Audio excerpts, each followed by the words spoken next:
Hello, everyone. The host for English program, Cyber Power of Tigray Media, Mr. Mike, is now a guest.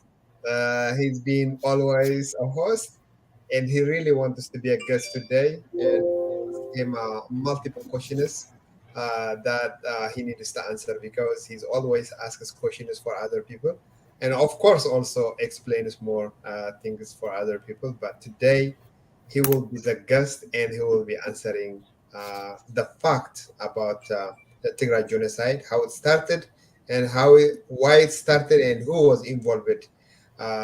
So this is very really important discussion. Welcome, Mike Tigray today, Miki Tigray. Thank you, Ephraim. Okay, Good to see you.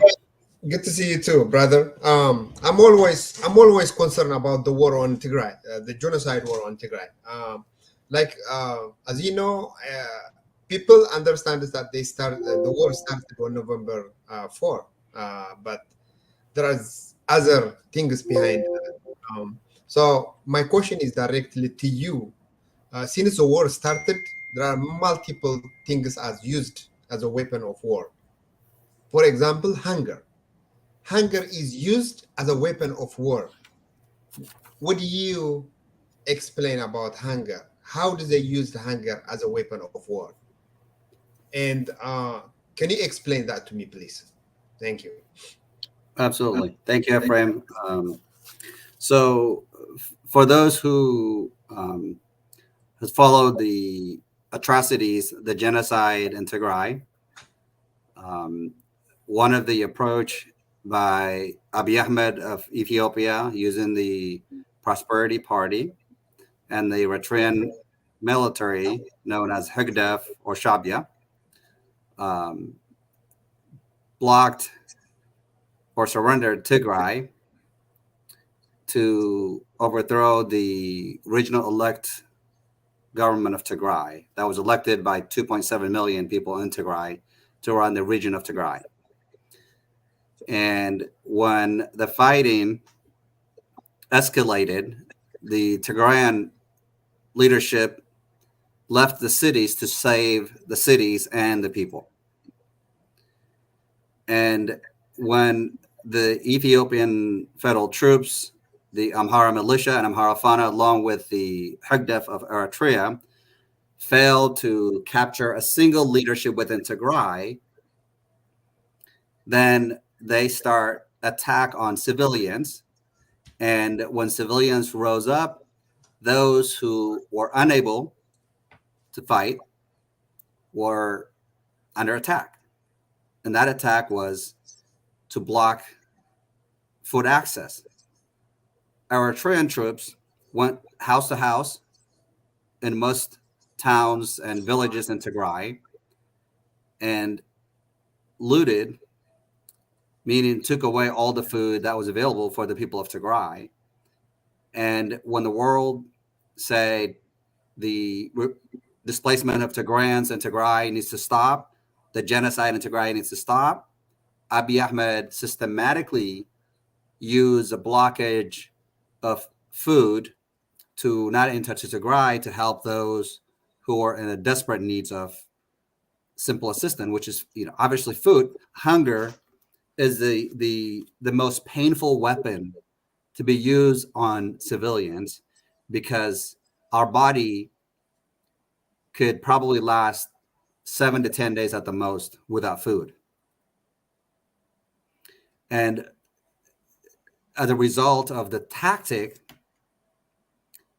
blocking access to Tigray, blocking food and any other assistance such as medicine was clearly calculated to completely eliminate the ethnic Tigrayans in Tigray. Does that work? Yes, to an extent, but not entirely. That hunger weapon used on our civilians in Tigray actually backfire on the Abiy administration, Eritrea, and the support that he had from United Arab Emirates and Somalia. So when people were left with no choice, either to starve to death or rise up and fight back. Those who are able to start fighting. And we see what we see today as a result. But let's not forget, more than 2 million Tigrayans displaced internally. Nearly a million are in a famine-like starvation as we speak. And according to the United Nations, about 6.8 million people in Tigray are in needs of humanitarian assistance. We also know what happened with the crisis prior to the war, that locusts came into Tigray, and most of the food, the crops that the farmers had intended to get some help, Abiy Ahmed was blocking any assistance that was going to Tigray. In fact, Tigrayans and the diaspora sent drones to be used, small drones to be used in the field for the crops, for the locusts to stop eating the crops in Tigray. And he actually systematically blocked those drones in Addis Ababa to not go to Tigray. And most international communities who could assist in Tigray were systematically and repeatedly blocked from bringing food aid to Tigray. So the crisis obviously started prior to the war started November 4th, 2020. But the hunger use, the rape use, obviously we can talk about it later, was the most systematic genocide ever used in the history of mankind. Okay. So now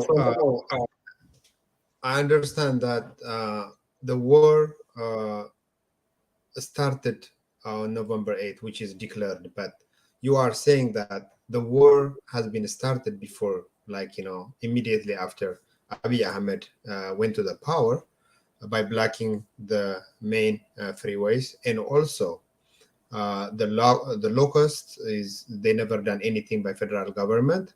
And also there are the food or hunger is used before that, because by blocking essential elements, which is food and animals, to go to Tigray by blocking those things. So I don't think most of the people will understand this. They're just focusing on November 4 after the war started. But I think it's clear for me that he explained hunger is used as a weapon of war. And like, even the sage and everything, it does explain to me well. The second question is that I would like to have more clarification from you is the gang rape. I think the gang rape has been used as a weapon of war in Tigray. Uh, when we say gang rape, what does exactly mean? Is it we can say, like, rape. We can say maybe something, but it's clearly written in a different articles that I have heard and read. It says a gang rape was used in Tigray. What does that mean? And why do they use it as a weapon of war? Thank you. Sure, no problem. So it's terrifying for those who are human being. When you think about it, if you have a mother, if you have a sister, and we all have mothers, we all have siblings, female siblings. The gang rape was used, for example, by the Eritrean military. One of the video, actually, like I showed it last year here on Cyber, one of the young lady or young girl was raped by 23 Eritrean soldiers repeatedly. And the objects they place in her private area once they finished gang raping her was terrifying. That's one of the many Tigrayans. And this system was used by the Fana, by the Amhara militia, by the Ethiopian federal troops at that time to demoralize Tigrayans. In some cases, they say they want Amharanize them, meaning by raping them, impregnating them, they will have an Amhara father. Therefore, that's how you eliminate ethnic Tigrayans. For this to happen, you mentioned, and I mentioned that this was the pretext of this war, the pretext of this rape, the pretext of the hunger used as a weapon, which actually was repeatedly utilized in front of the United Nations by Linda Thomas Greenfield, the UN ambassador, as an American. It was the most cruel and inhumane act by those heartless Eritrean troops, Ethiopian troops, Amhara militia, and Amhara Fana. But let's not forget what you mentioned. The roads were blocked way before the November 4th, 2020 attack on Tigray. They made sure that businesses do not do transaction with the regional government of Tigray, with the people of Tigray. Foreign investors were not allowed to travel to Tigray to do any kind of business transaction way before the war started. The roads leading from Addis Ababa to Mekelle was blocked way before the war started. We Tigrayans were at that time asleep in the diaspora. We weren't speaking up, actually. And I think the pretext of this war actually started way before Abiy Ahmed became the prime minister of Ethiopia. The Amhara elite generated the pretext of Tigray was rich, which isn't true, and the rest of Ethiopia was poor, and that somehow the Tigrayan-led party, to PLF, looted Ethiopia and enriched Tigray. This is the pretext that they taught to their people, and their people believed it to hate our people. Now imagine, on false narrative that is. In fact, it's contrary, and many Tigrayans then and even now, some now, complain how TPLF didn't do anything for Tigray and this and that. And I'm just like, what are we doing? And what was it when in fact the roads were blocked, when Tigray was under attack before the war? Many of us, including myself, we weren't speaking up. We weren't fighting, standing for Tigray. We weren't reaching out to each other and to say, hey, there's a crisis coming to Tigray. We got to do something. We didn't do that. We were like running around just like a headless chicken, to be honest with you, with all due respect. And so when Tigray was under attack, we came together, which is, very powerful. And our unity has taught the world that nothing can stop the Tigrayan forces in the diaspora. And we see on the ground, as a result of this, hundreds and hundreds of thousands of young girls and women rose up to fight because they were the target of being raped by this coward military using weapon, attacking.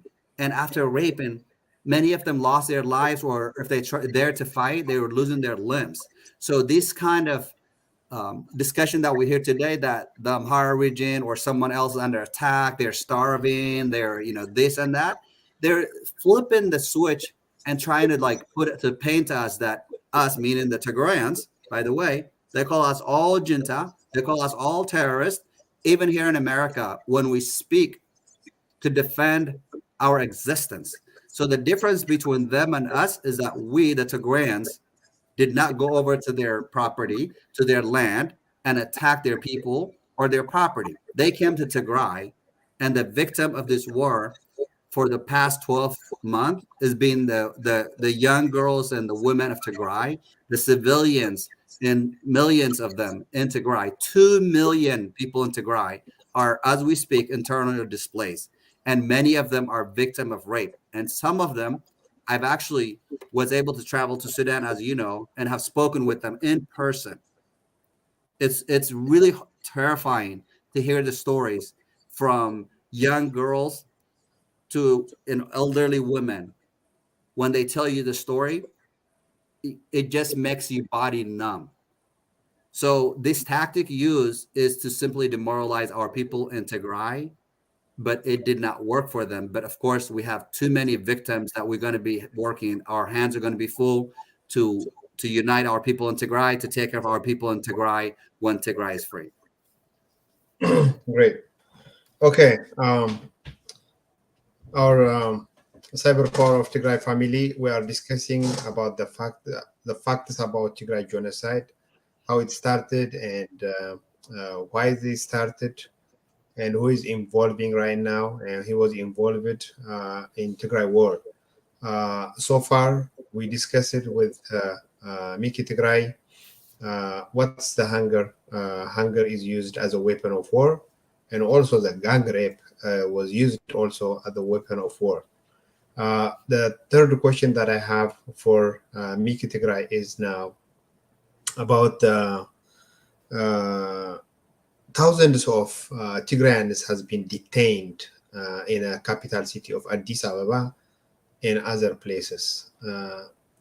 But those people are innocent.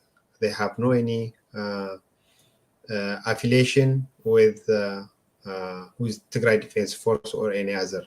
Just because of they are from Tigray, they've been detained, and each individual Tigrayan house are searched, and there is a lot of things going on.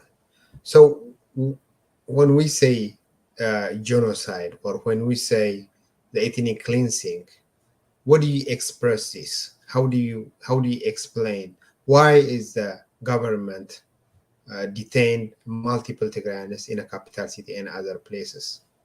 And what would you call this politically, uh, like related to this war? Thank you. Well, thank you for the question, Ephraim. First of all, let me interject. Actually, there's no government in Ethiopia. That's why you have lawless thugs in Addis Ababa brought from Eritrea to commit crimes against civilians in Addis Ababa and other part of Ethiopia that's under the Eritrean and the Amhara elite and the Biltzigana, which is the Abiy Ahmed led um, government, supposedly, who are attacking.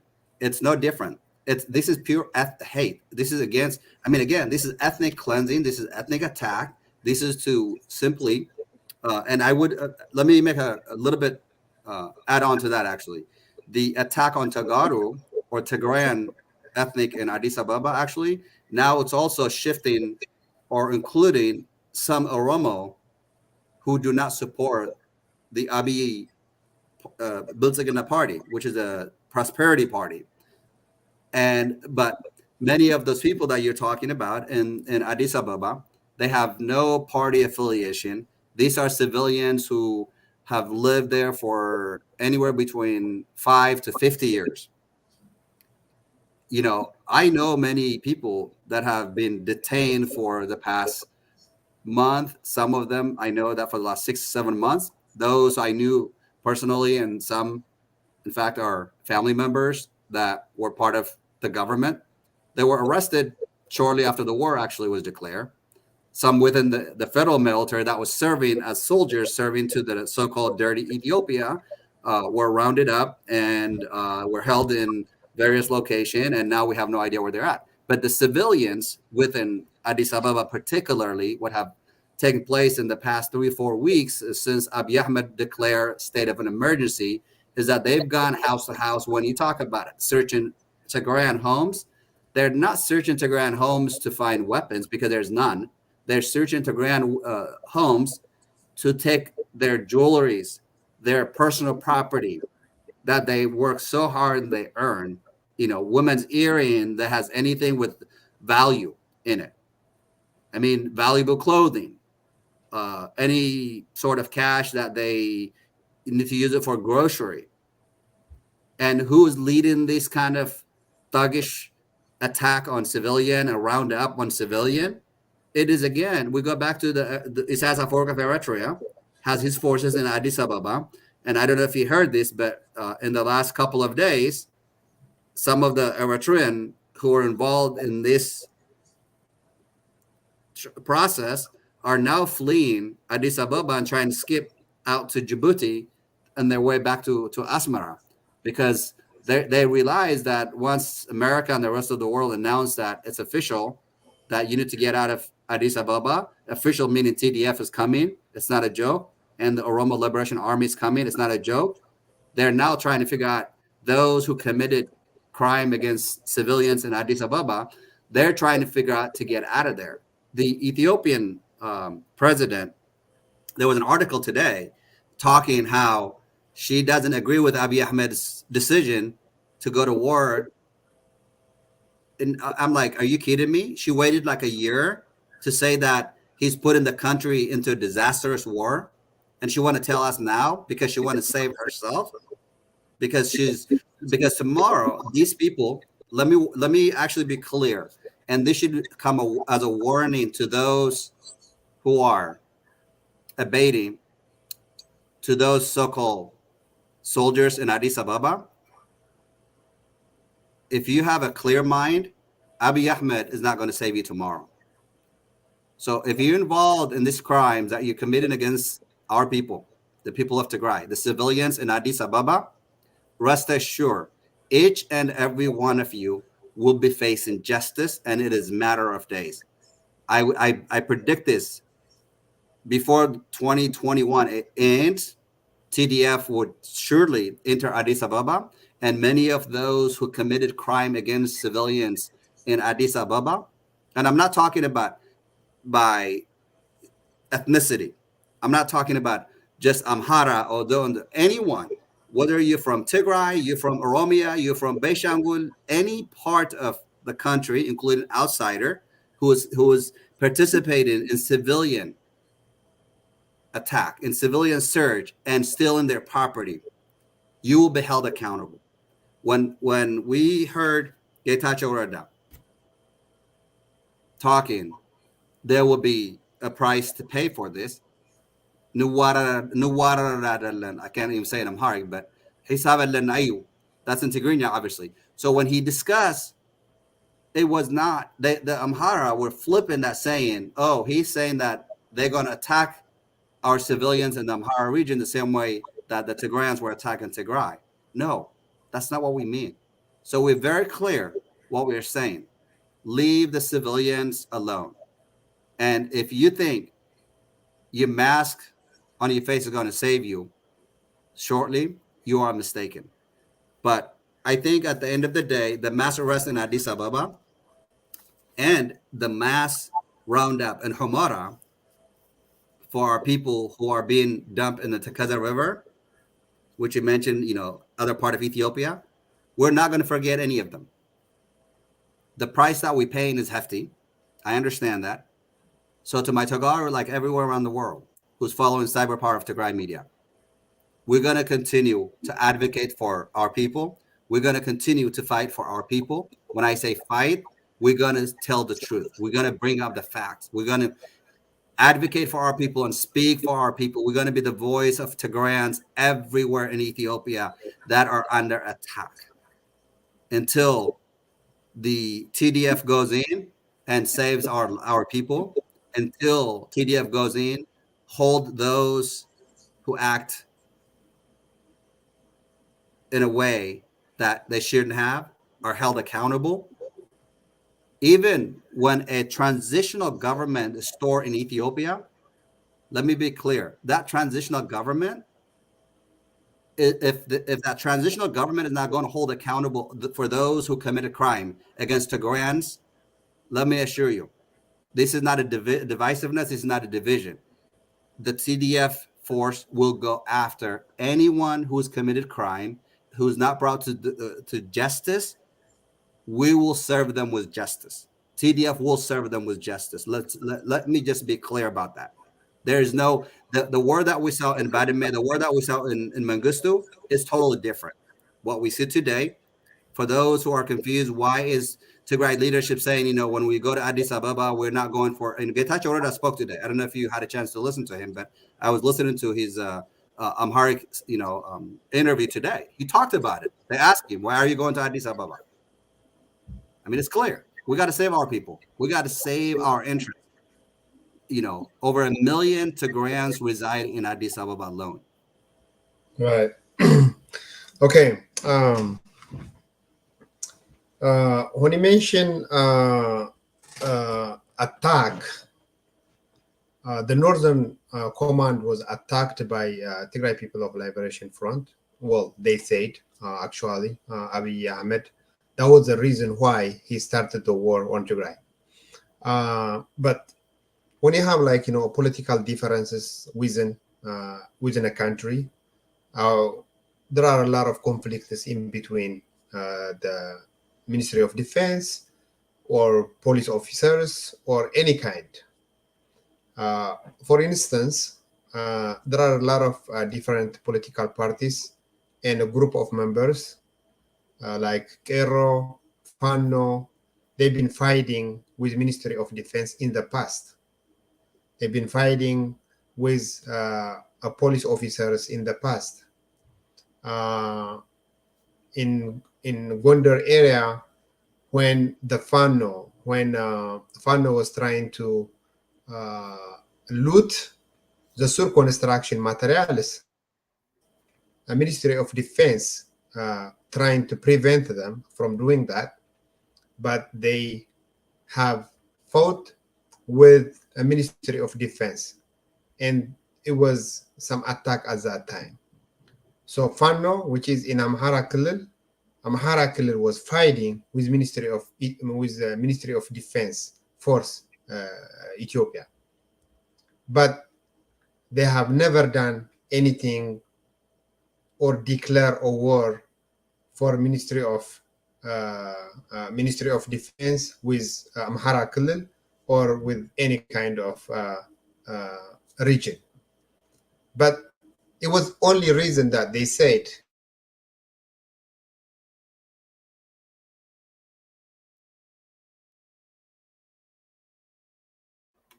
I think you froze up, but still there? Okay. So for those of you following us on Cyber Power of Tigray Media, today's discussion, obviously, we're going to continue our English broadcasting. There you go. You back? You froze yes. up for a little bit. Okay. Okay. Go ahead then. So since we had like multiple issues with a different party and fighting issues, they never declare anything. But when the northern command was attacked by TPLF, which is what they said, why do they declare war on Tigray? I'm just trying to see the differences. You can have like sure. I got you. Right. Yep. So Yep. I want you to explain this for our audiences and to make sure they have a clear understanding about the war on Tigray. Thank you. You're welcome. So first of all, let's start off with the Northern Command, which is before the war, Ethiopia had military in Mekelle, which is to protect our foe enemy, Eritrea, from ever attacking us. Now, you know that the advocacy work that you and I and many Tigrayans been working on is also been working with U.S. government officials, U.S. politicians, U.S. civilians, and relevant parties that think humanity first, but also gather facts on the ground. The U.S. has a satellite images as part of our evidence when we ask for those who committed genocide to be held by the ICC, which is actually Abiy Ahmed is one of them, and Isaias Afwerki is another one. There's facts on the ground, but there's also facts that is gathered by satellite images from orbit and from spy satellites by U.S. and other nations. In fact, technology is so powerful nowadays, you actually don't even need an actual nation to take satellite images and to see movements of what's happening. So the Northern Command in Mekelle was not actually attacked. In fact, what happened was Eritrea moved massive troops into Tigray, and some of those troops were actually Ethiopian, flown from Addis Ababa to Asmara, the capital city of Eritrea. And then you had the Amhara militia, the Amhara Fana also moving into the Tigray border. And then in the southern part of Tigray, you had massive Ethiopian troops coming into Tigray. So that, again, this is way before the November 4th attack that they allege happened in Tigray. what was those military forces from Eritrea, from Ethiopia, from the regional forces of Amhara militia, and Amhara Fana? What were they doing? And to mention also through the Afar region, why were these massive troops coming into Tigray from various locations to attack? Prior to that, 200 special commandos were sent to Mekelle that we, the Tigrayans, failed to repeat and bring to people's attention. Okay? Those commandos, the 2 civilian jets that landed in Mekelle, were supposedly bring in the new currency. If you remember, the Ethiopian currency was changed. Yes, yes. The old currency in Mekelle. But what happened was, through intelligence, the Tigray regional government, the security services in Mekelle knew that those 2 planes came from Addis Ababa, landed to Mekelle. They were full of special commandos to arrest Getachew Reda, Debretsion, and most of the key leadership within Tigray. They had a list of them. They want to make an arrest of to 72 of the main Tigrayan leadership. Right. Okay, that's what's supposed to happen. Then when those commandos landed in Mekelle, a shootout happened. They, some of them were arrested. Some of them were killed in the shootout. The mistake at that point, of course, was the Tigray leadership should never let those commandos return to Addis Ababa, because peace was not going to be happening. But Tigray was working very hard to avoid the war, even when they saw the various fronts coming in to attack. So imagine you sit in a spot and you have all these, various like attacks coming to your direction. Then what are you supposed to do? Just sit there until you're destroyed, or are you going to do something the last minute? So the desperate attack on the Northern Command that they're talking about,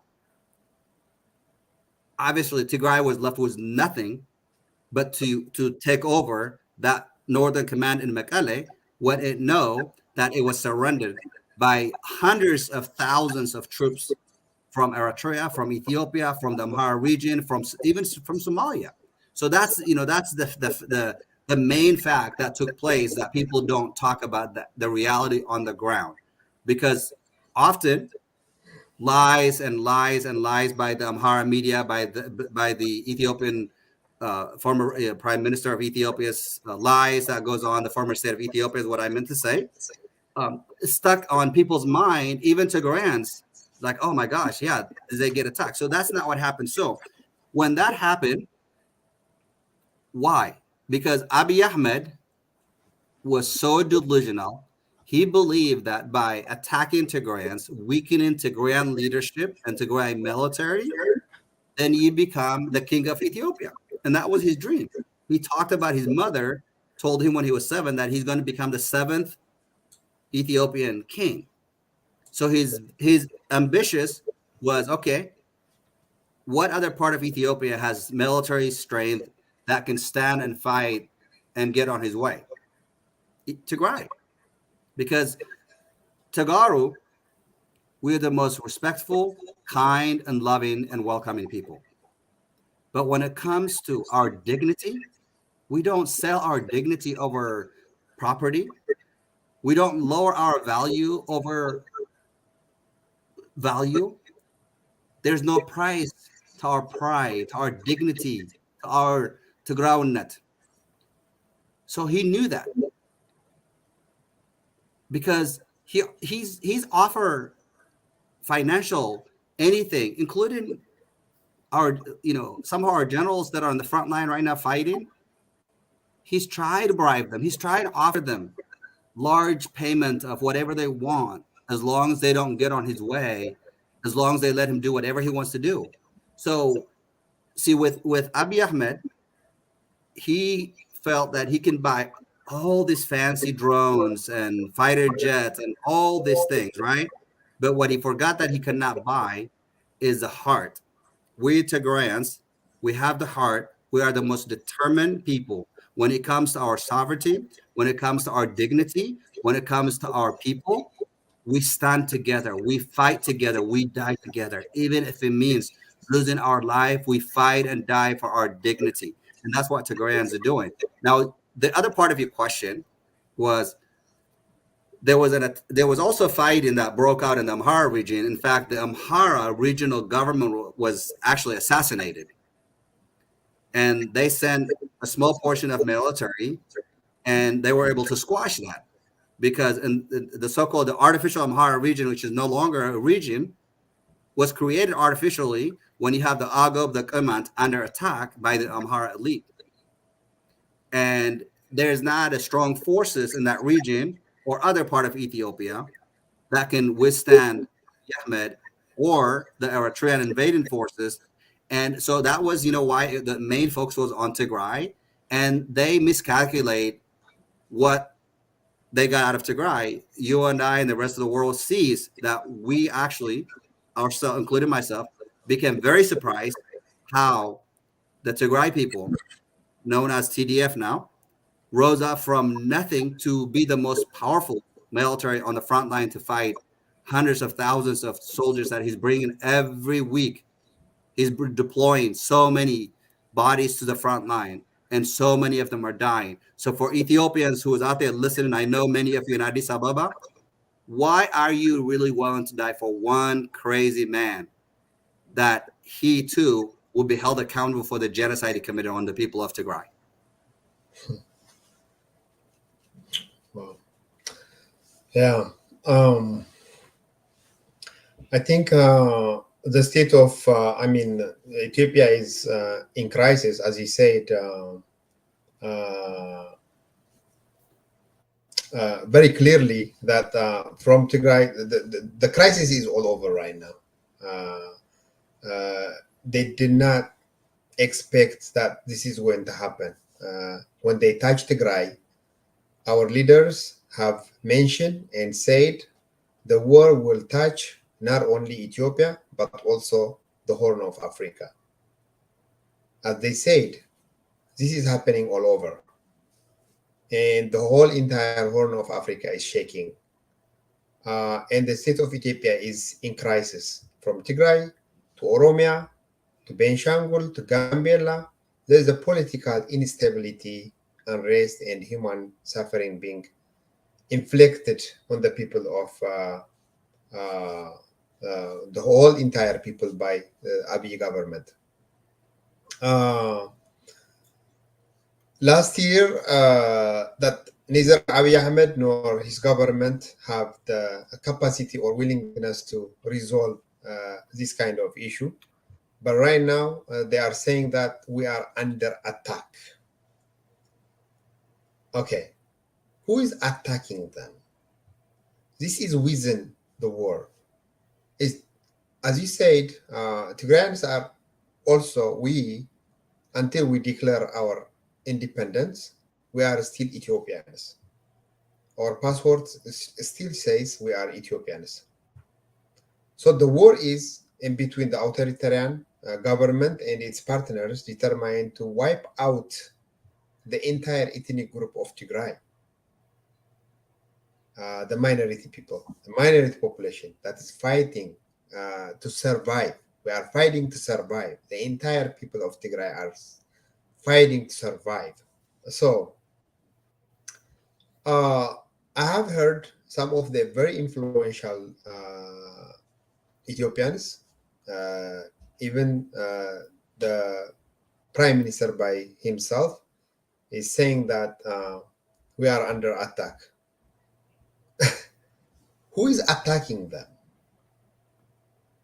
Isn't it Tigray a part of Ethiopia? Isn't it like, well, I want you to say something about this. They are keep saying that to deceive the people of Ethiopia that Ethiopia is under attack. What does Ethiopia is under attack mean? In contrary, actually, Tigray is under attack by them. So I'm just trying to have a clear image for our audience and other people about this war. Who is under attack and what's going on? Thank you. Of course. Well, see, they like to create narrative, an artificial narrative to picture and paint something that doesn't exist. See, like when the US election happened and Donald Trump lost, he kept telling the Proud Boys and those who didn't want to stand for democracy that he actually won, and somehow the Democrat or somebody hijacked the whole movement, and that they actually didn't lose, but blah blah. So Abiy Ahmed is taking that playbook and he's passed it on to the Amhara elite, and they believe him. They believe on his lies, because when lies are repeated over and over, some people actually, they don't question the lies. They don't invest time to do a fact check. So you ask, like, why are they saying they're under attack? By who? Because when we look at the calendar, the map, Ethiopia includes Tigray.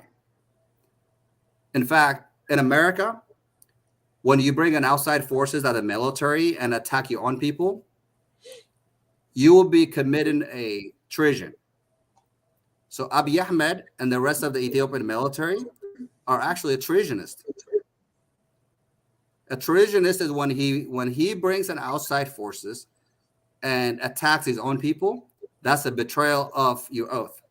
When you take an oath to protect your land, your people, but in fact you invite your foe enemy, Shabia, Eritrea that is, and attack the Tigray people, and you claim that you are now being attacked. No, what's happening is, what they should be saying is that we attacked the ethnically based Tigrayan people in Tigray because they solely elected a regional government rightfully under the Ethiopian constitution. They have every right to do so.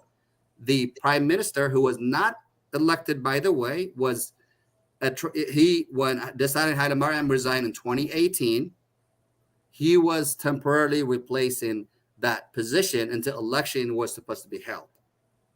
Election was not held because Abiy Ahmed claimed that COVID prevented him, and he told the Tigray regional government not to hold election.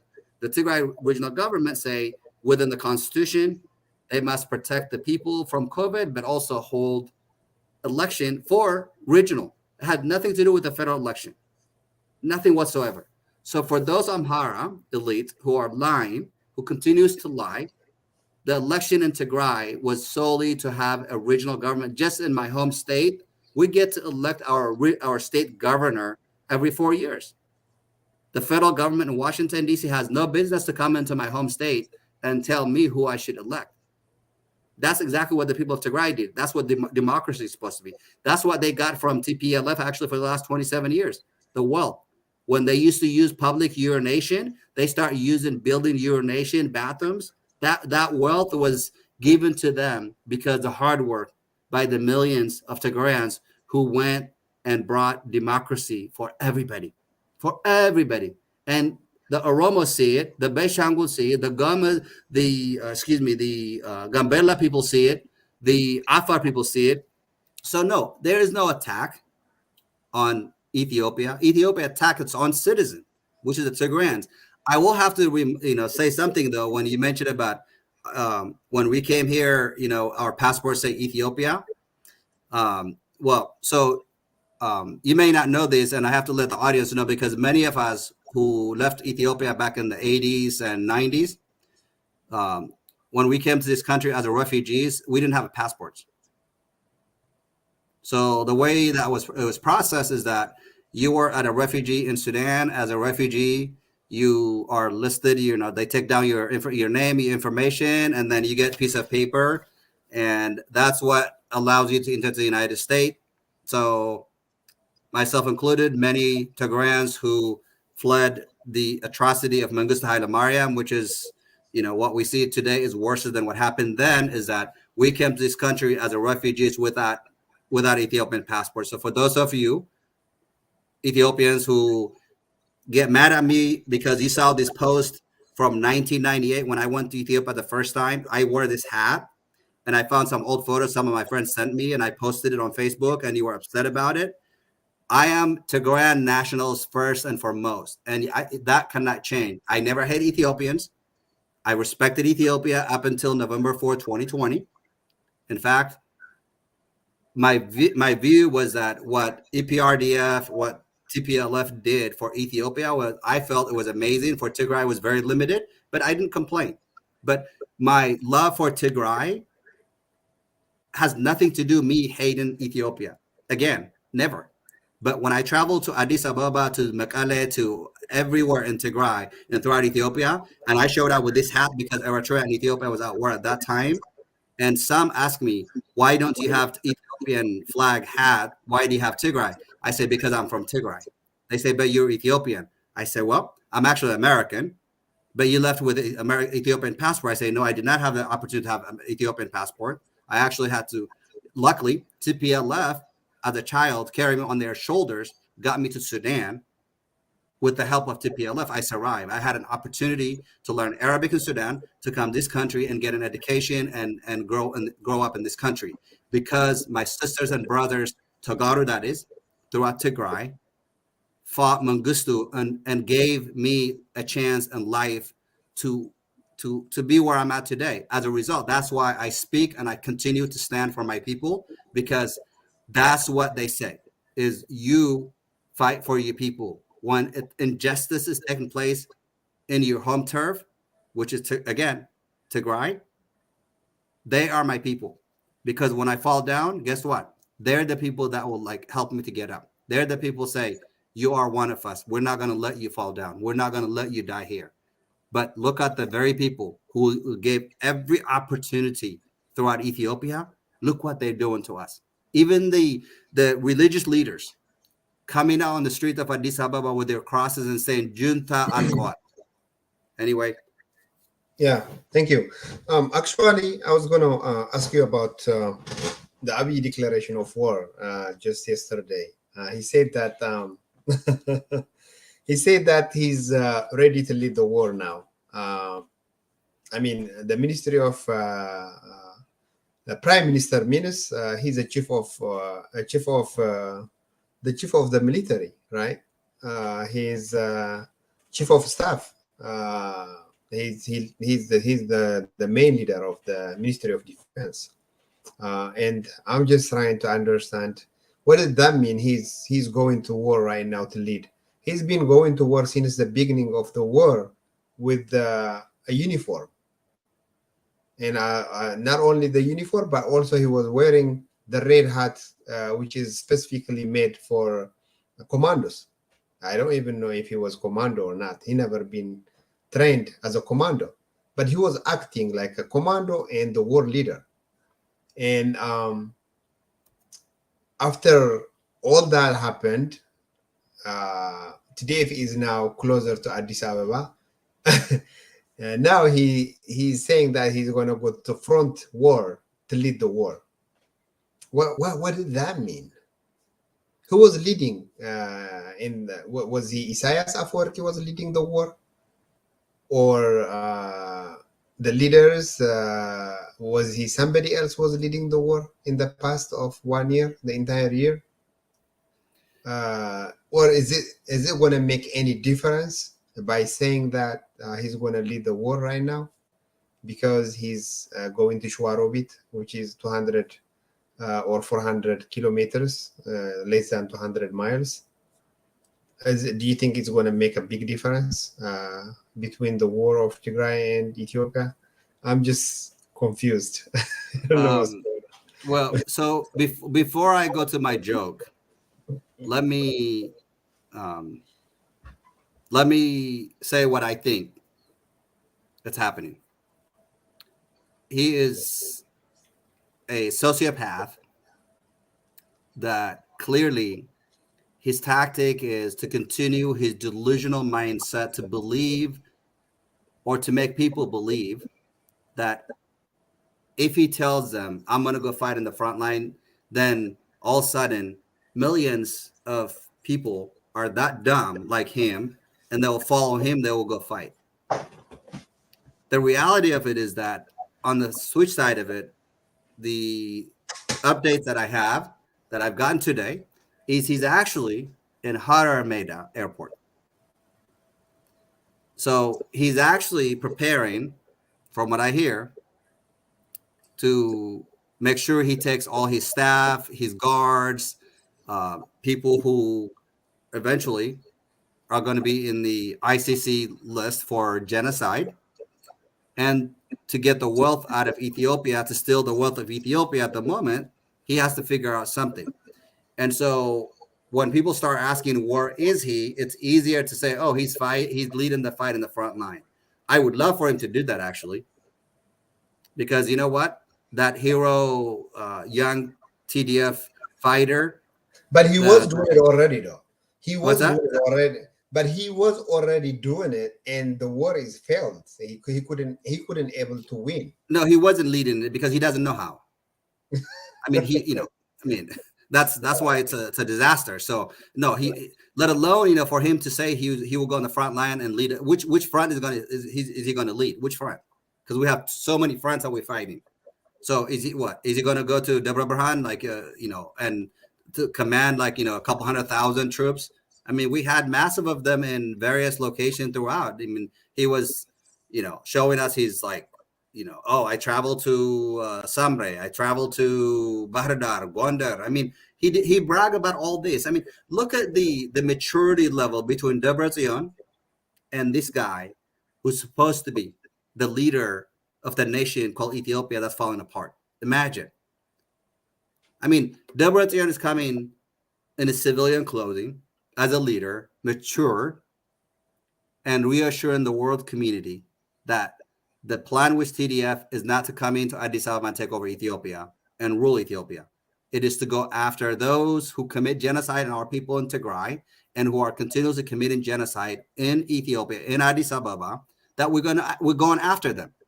The U.S., like 2 weeks ago, Jeffrey Feldman was just saying they do not want TDF to enter Kombolcha, Desse, that they do not support this, because the Amhara start crying loud and saying, oh, genocide in the Amhara region. But the U.S. it didn't take that long for the U.S. to see the fact on the ground. So Abiy Ahmed is not going to fight anybody. Abiy Ahmed is a little chicken. He can't. But he is destroying so many people's lives. So tomorrow when this is over, what's sad is that many of these Amhara elites, Amhara folks who are Abiy Ahmed cheerleaders, they're going to be holding flowers in Addis Ababa and welcoming TDF. They're going to pretend that they were never supporter of Abiy Ahmed. They're going to tell us, we are with you, right? I mean, typically that's how they do it. So for us, Tagaru, let us not mix up our emotions. Let us not focus in our emotions and build hate towards those who do not deserve to be punished. But for those who put their hands on our people, who put through crisis on our Tagaru everywhere, make no mistake, they are the people for us to go after. So Abiy Ahmed, as far as I'm concerned, it's a joke for him to say he's going to go to the front line and fight. So for those of you Ethiopians, brothers and sisters out there, save your children's lives. It's not worth it. Abiy Ahmed is not fighting for you. Abiy Ahmed is not a fighter. Abiy Ahmed thinks he's a fighter when he puts that uniform. But don't forget, it is the very people he's hate to attack took care of him in Tigray. He lived in Tigray for a number of years, if I'm not mistaken, 2 to 3 years. That's why he speaks Tigray now.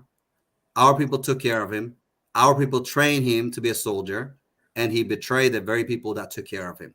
So for him, it's supposed to be a 2-week law and order mission in Tigray. Now they're complaining that they've been under attack by who? I mean, could you believe saying there's white and black fighters in Kombolcha and Desse fighting? That's why they lost. I mean, this is a kind of, if we go to the level that these people are going, we're not going to be successful as Tigrayans, which is why we have to focus on what our agenda is, what our goal is. Our goal, first and foremost, is to have access for Tigray, okay? To restore electricity, internet, bring food and medicine to our people. That's our first objective. Of course, the second objective is to ensure the atrocity that's still taking place throughout Ethiopia, including Amhara, not only stops, but those who committed this genocide must be held accountable. For those who are fighting, we're going to continue to fight. So for Eritreans, for Ethiopians, I'm talking about the reasonable mind ones, the ones that who understands that to live in peace, you must also work to make it happen. You cannot sit on social media. You cannot sit behind little keyboard and say, "Oh, we can't let TPLF or TDF enter to Eritrea or to this and that." Take a look at the 30 years of fighting for Eritreans' independence, the 30 years of dictatorship by Isaias Afwerki. Is that what Eritreans want? Of course not. We know when the good people of Eritrea rises with us, Isaias Afwerki knows that's his end of days. Abiy Ahmed's days are numbered. I made a wish like in the past. My Christmas wish this year is for this war, TDF, to wrap up this war, to bring like justice and peace for our people, and for us in the diaspora who's been working so hard to be able to go into Tigray to help our people and spend Christmas with our family in Tigray. Right. Yeah, great. I'm just as you mentioned, the those people like I don't think they have any reason. I think they are running out of excuse, especially Abiy by himself. I don't think he has a place to live or to go. Even if he has a place to live, he needs to finish or to try. As you said, which front war is it going to lead? Like, the Shwarovit front war, the Gondar front war. We have multiple front wars that needs to be addressed, or they need a special a leader. But none of the Ethiopian soldiers, which is the generals, who were trained by Tigrayans, are not capable of or doing it. They cannot win any kind of war. What's going on whatsoever at this time. So since he's running out of excuse, he wants us to go and try. Maybe he wants us to have a clash or tank or something, and then he's just going to fight as a single soldier. Instead of leading the war, he just want to try and have a dishka or some kind of inside the tank, or have one Kalashnikov. So he wants us to fight and then die because he doesn't have he's not competent enough to lead the uh, the Ethiopian military at this time. Not only him, but also the generals. They have failed winning or leading the war already. At the same time, I'm just curious about Haile Gebrselassie also.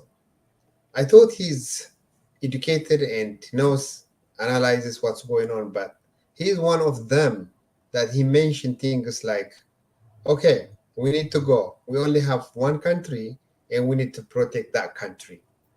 Who is coming, anyways? Who is coming to Addis? Those people who are coming from Tigray are Ethiopians. Who is going to protect from who? Which country? And he said he's going to fight also. He's going to have a Kalashnikov and fight. Are they really going to make a difference? I don't think so. But are they going to try? They will try. But like Getachew Reda said, it's going to be easy for us to capture them on the front war, or they will lose their life, which is a better relief for the rest of the Ethiopian people.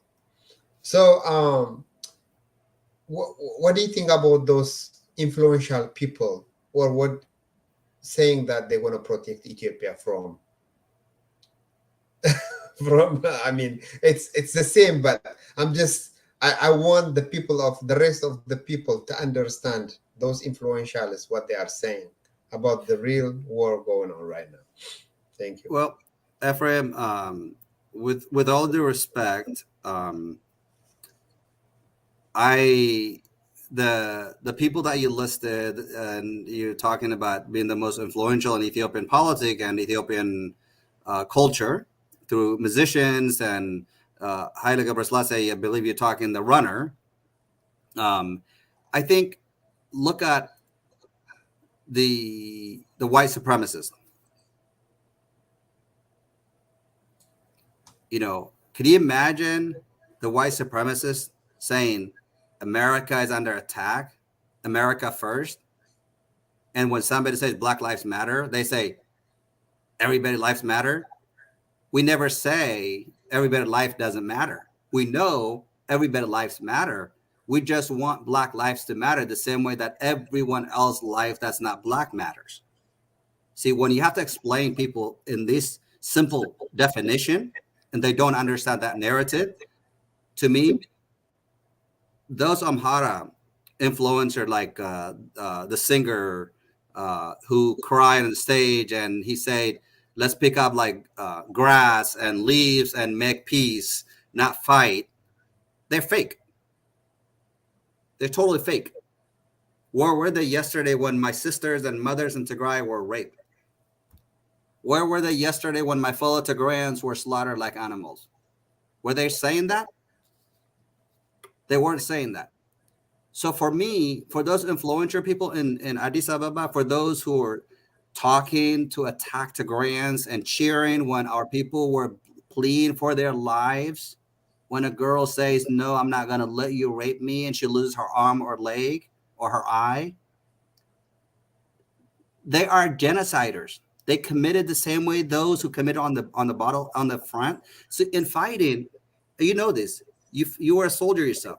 There is accidental killings that takes place. Civilians get killed in battlefields. In Tigray, there was not an actual fighting taking place. There was a pure attack and ethnic cleansing in Tigray by Eritrean forces, by Ethiopian forces, by Amhara militia, Amhara Fana. And for those, that's why I brought in the religious leaders. Think about it. Religious leaders supposed to lead us. For those of us who don't necessarily follow strongly like they do, when we do the wrong thing, they will guide us to do the right thing. Church leaders, mosque leaders are not supposed to be liars. They're not supposed to be deceiving civilians. They're not supposed to be out in public and saying political things such as like Junta Mutoat. Like, could you imagine just this whole process? So why did I bring the white supremacists into this discussion? I mean, you know, growing up in California, I seen it all. You know, the Black Panther Party in the 1960s in Oakland, California, they say enough is enough. When a white police officer attacks a Black man simply because he's Black, they say we have to do something. Newton, as a founder of the Black Panther Party, have to tell his people that in America, for Blacks to matter, for Blacks to exist, you have to stand up and fight. And we saw it in 1991, 1992, when the Rodney King beating took place and what the rioters did. Was it right? No. But, you know, sometimes civil disobedience, fighting, standing for what what is wrong is the only way change will come. You know, because this fight that's happening right now in Ethiopia, they're saying they're attacked when in fact, they went to Tigray and attacked us, and Tigrayans rose united together and fought, and they're defending their lives and their fellow Tigrayans throughout Ethiopia. Even America understands this now. That's why America actually say, hey, last night, I don't know if you know this, but U.S. actually deployed special forces like overnight, and now they have at the U.S. Embassy in Addis Ababa, the compound in Addis Ababa is full of the U.S. Special Forces to ensure the Amhara thugs, the Amhara elite, the Eritreans who are in Addis Ababa, terrifying our people, don't go loot the U.S. Embassy and injure U.S. personnel. So there's already special commandos, special forces of the United States military inside Addis Ababa at the U.S. Embassy compound as we speak. The U.S. government, the U.S. military is not going to go fight against TDF. They understand what TDF is doing is just. It is justified because the genocide committed. You know what? Actually, let me just sum it up this way, so we're not lingering this. Abiy Ahmed and most of the elite including Haile Gebrselassie. You know what keeps them awake every night? It keeps them awake. They're stay awake because the genocide they committed in Tigray, either they're going to be dead tomorrow at a war zone, or they're going to be captured and they're going to be facing justice for those who they committed crime against, our civilians in Tigray. And that's what keeps them, sleepless every single night. That's why Abiy Ahmed is torn between running out of the country, knowing that in a matter of a few years, he's going to be, facing the Hague, which is the ICC, the International Criminal Court for genocide. He does, he's looking at it, what happened to Charles in Liberia, Milosevic in Yugoslavia. So in his mind, he's thinking, do I continue to act like I'm a hero and I'm going to somehow magically have the number 8 ball and win? Or do I just get out and then be captured tomorrow and then face a criminal court? I mean, I don't think I have a place. I don't think he has a place to go to, because he's already registered as a criminal, as a criminalist. Where the looting, the rape, the hunger used as a weapon, all this is being recorded. And as you said before, the entire world is small now. They can see what's going on and what happened in Tigray. They already know that the genocide is happening in Tigray. There is no, they are just waiting to have more evidences so that way they can decide that the Tigray war is genocidal war.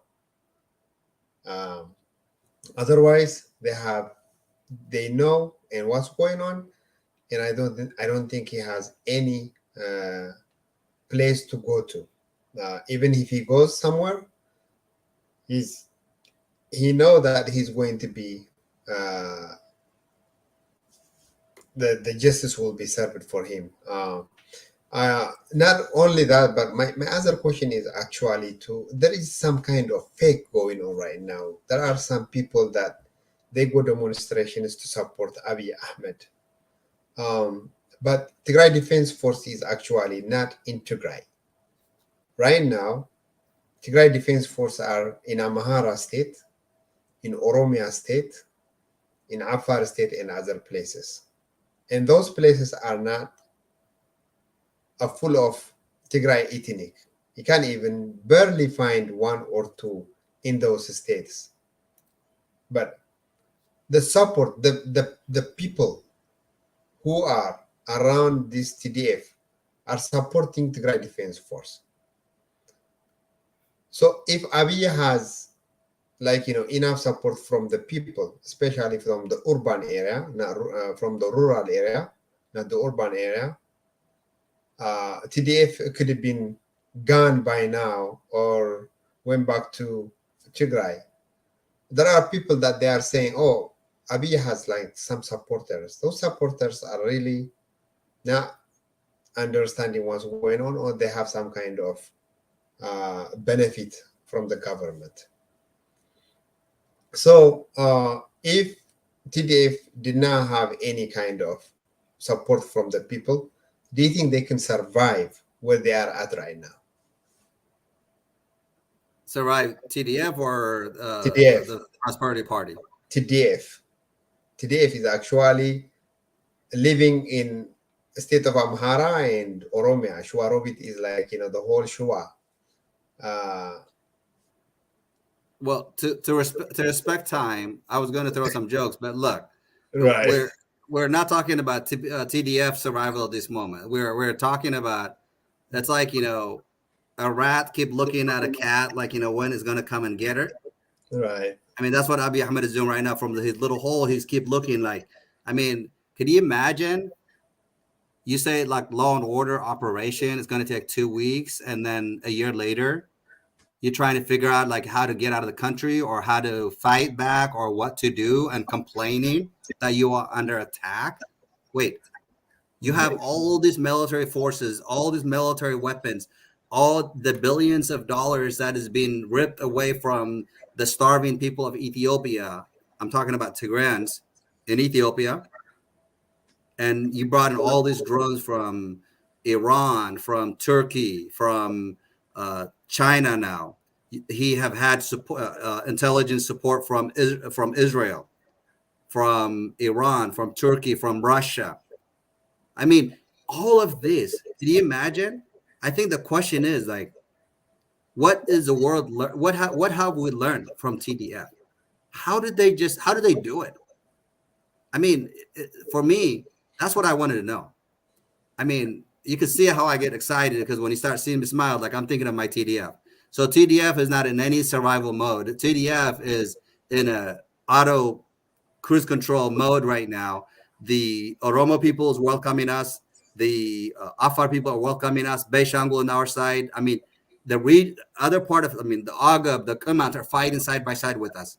I mean, there are some Eritreans with us, as to be honest with you, that are on our side that are saying we're not going to allow our brothers and sisters in Tigray to be treated this way. So I think right now, Abiy Ahmed and Isaias Afwerki are trying to figure out what their next phase is, what their next survival is. What are they going to do? Because the majority of Ethiopians now understand, and thankfully to the media, Cyberpower Tigray, other media, Tagar media, who has been fighting for this, they're following what's happening. They're paying attention closely what we're talking about, what's happening. Because when Kambolcha and Desse was captured, they were saying, no, it's not captured. When Mekelle was captured, no, they say like they just left. I mean, the tactic of lies, he's run out. That's why he's saying, I don't want to be in Addis Ababa. So if you wonder where I'm at, I'm going to tell you I'm on the front line fighting. Which fight? The fight is over.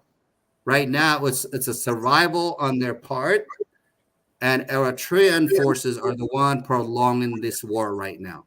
And the Amhara elite, other than that, the majority of Ethiopians throughout every region understands that this is not the war they want to fight. This is not the military they want to mess with. Because when they hear TDF, I mean, you heard like a couple of days ago, the one of the colonel of the Ethiopian military was walking on foot from Debrecen to Debre Birhan. Yes, I heard that. I mean, I they heard even that. forgot their leader it behind. was They left him it behind. was very yes, yes. Yeah, I heard that. And it was like I can see how frustrated they are, and they are really not in a not in a. They don't have no mood to fight with TDF anymore. Not the whole the Ministry of Defense. Even now, I heard there are a lot of the federal police are going to the war, but most of them take their uniform off and they are just running to save their life. I Well, don't they're think delivering weapons to us. right. Don't forget, they're delivering weapon for us. I mean, Right. they're bringing their weapon and then dropping it off to us. Exactly right. So I don't think they are going to fight because they don't have no um, way. I mean, they are already hired, and they are telling them this is about Ethiopia. This is about uh, you know, and then they have to go anyways. But I don't think they have any moral to fight with TDF because they know it's fake. They know it's not really the leader. I mean, as you can see, like previously in Mekelle, those who captured by Tigray Defense Force are clearly calling Abiy Ahmed is a terrorist. They were clearly mentioned that Ethiopia is going to the wrong way, path, because of Abiy Ahmed. They were all of them were like, blessed to be on the hand of Tigray people, to be on the hand of Tigray Defense Force. They were clearly saying what's going on in Ethiopia and what happened in the last 27 years. So, uh, our audience, what we are talking about today is facts about Tigray genocide. how it started and why it started and who was involved and who is still involved. Uh, Before we finalize our discussion, today we have discussed hunger is used as a weapon of war. The gang rape was used as a weapon of war, and the Eritrean. They are talking about Ethiopia, but actually, Abiy is the one who invited Eritrean to kill his own people of Tigray. So there is no reason or moral for them to say that they are protecting Ethiopia, but they are dismantling Ethiopia at this time. So before I finish this conversation, I will ask a final question for Mike if he has anything that left that I did not ask him about the war and the genocide war in Tigray, to give him a chance to say something to wrap up about our conversation. And then we're probably going to go, we will come back either today or some other time with a different language, which is Tigrinya. Actually, Mike likes to discuss in Tigrinya instead of in Amharic. Or not only likes, but he doesn't even know how to speak Amharic. So we will be back soon in a different language. But I want him to say something to relay a message to Abiy Ahmed. If it is a good idea for Abiy Ahmed to go to fight war, not as a leader, but I think he's going to fight as individual, right? I believe he's going to fight as individual, not as a leader, because the leading is already failed and TDF is winning. I thank you so much. Well, thank you, Ephraim. It'll be blessing if he comes to front line and one of our hero of the ladies of the TDF leading some of this fight takes him out with one bullet. That would be the most blessing that Tigray could ever get. But aside from that, let's be clear. We talk about the rape used as a weapon, hunger used as a weapon, the mass killings that our civilians have been thrown into the Takaza River, the hundreds of thousands of Tigrayans rounded up and continue to be rounded up throughout Ethiopia as we speak, is an attack on ethnic Tigrayans. So for the delusional Ethiopians who are still crying, who are saying they are under attack, by whom? Whom are you under attack? What I remember was about 3 years ago, the leadership of Tigray left Addis Ababa saying, we're going to go back to our region, rebuild our region, work with our people.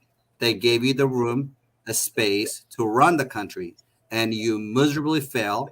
And you brought Isaias Afwerki into this picture, the number one enemy of Ethiopia, Tigray in particular. He played you like a little toy. And look what you got in return.